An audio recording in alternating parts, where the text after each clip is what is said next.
Hey there, welcome back to my channel. So today I'm here with the haul that I mentioned in my yesterday's video. So the video where I went through the July slash, I guess, August royalty scents box that I had.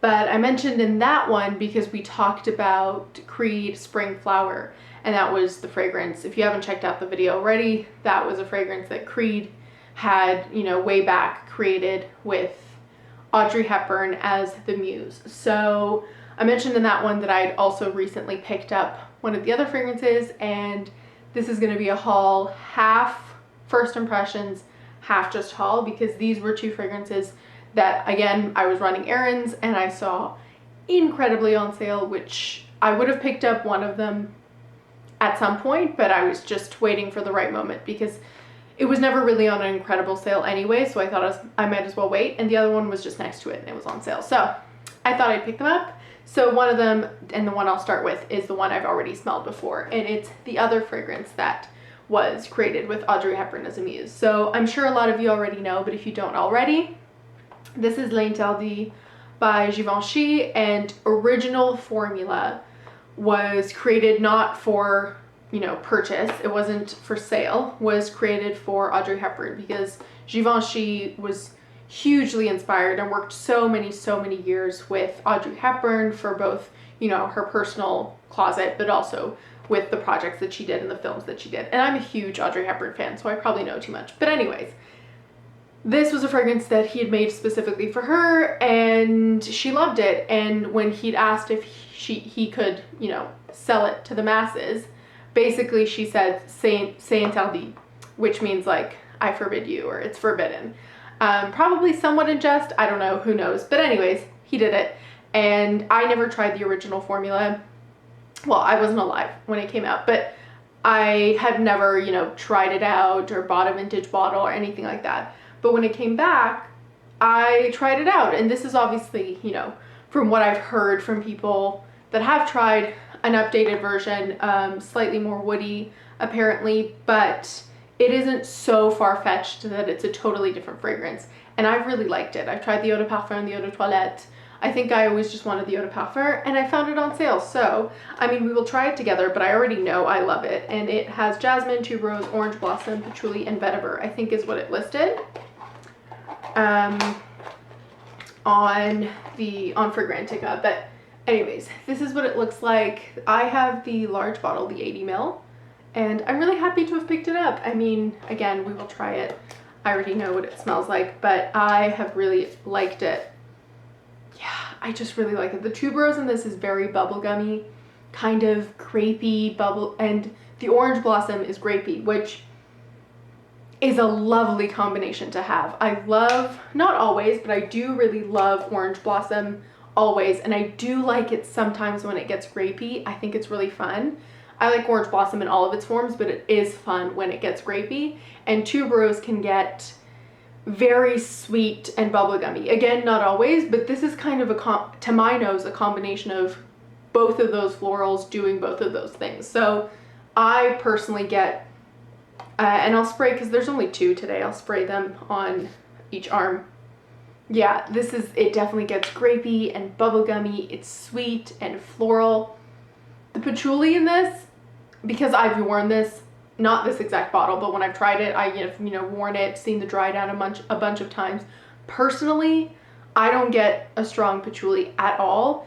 I'm very happy about that, but maybe other people do. And honestly, for me, it's really just a sweet floral, but I love it. There is just something edible, but in the best way about it, because I'm not a huge gourmand person. I like gourmand fragrances every once in a while, but that's not, my predominant favorite category or type of fragrance. But this is like candied fruit kind of way. I don't know, I love it. It's very grapey and bubblegummy and just delicious and sweet and floral, and I could totally see Audrey Hepburn falling in love with this and wearing this. It just seems like something that she would smell like, based on just being a fan of hers. But yeah, I love it. I'm so happy. I've known I loved it. This really would have been a purchase I would have passed on and just kind of let lay until I found a good deal, because it was just one of those ones where I'm like, I know it's there, it's not going anywhere yet, might as well wait. And I'm glad I did, because I think I picked it up at the right moment for me. But totally recommend it, totally love it, and I'm really happy to have a big bottle in my collection. So that's L'Interdit by Givenchy. And the other one that I mentioned is actually the blind buy, which I'm hoping goes well, because I have not had the best luck with Michael Kors.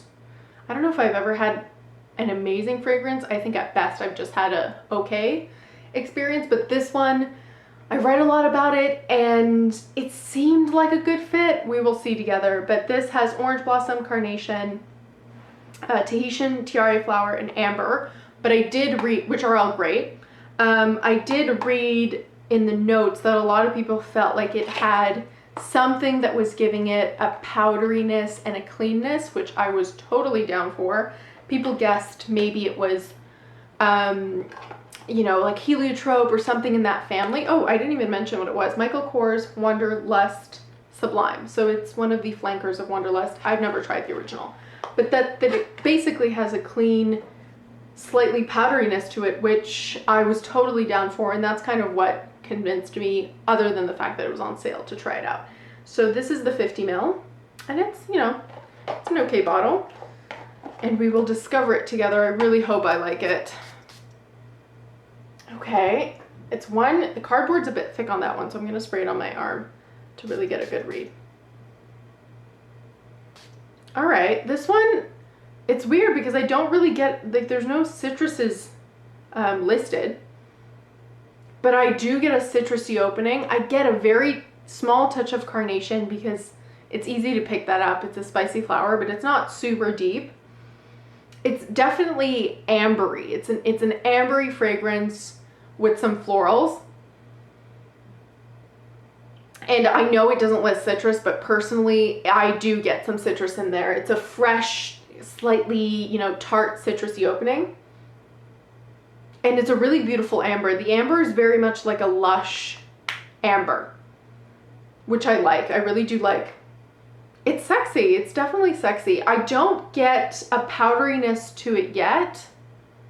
I'll let it, you know, stay on my skin, but I do like it. Based on first impressions, this is probably the best Michael Kors fragrance I've tried so far, I think. Based on first impressions. Yeah, it's definitely summery, it's definitely citrusy, even though it's an amber fragrance, which usually they're deeper, richer, which it is, like a very sexy scent. I wouldn't say, again, based on first impressions, that you'd have to wear this in fall and winter and colder weather. I find it a lot fresher. Yeah, it's nice. And I mean, I'm really happy to have picked it up. I'll try it some more and obviously come back in the second impressions for more in-depth review of how I feel about it. But as you guys know, I always put my fragrances in order, and I think, I mean, with two and with this being one of them, I think it's clear that this is first place. I just love it. But this is a very, very good blind buy. For having really known nothing about it and having had semi-okay experiences with Michael Kors, I do like it. I think it's interesting. I don't have, you know, it doesn't immediately stick out to me as something I've smelled before or own, which is always great. And yeah, I'm excited to wear this, especially now. I'm excited to play around with this. This just gets grapier by the minute, so kind of like a fake grape scent, which I do really love. Love this. Couldn't be any happier. So I hope you guys enjoyed. Don't forget to leave in the comments which one of these fragrances you've tried or that you'd like to try. I love to hear from you guys. And as always, don't forget to like the video and subscribe for more videos. And I'll see you next time. Bye.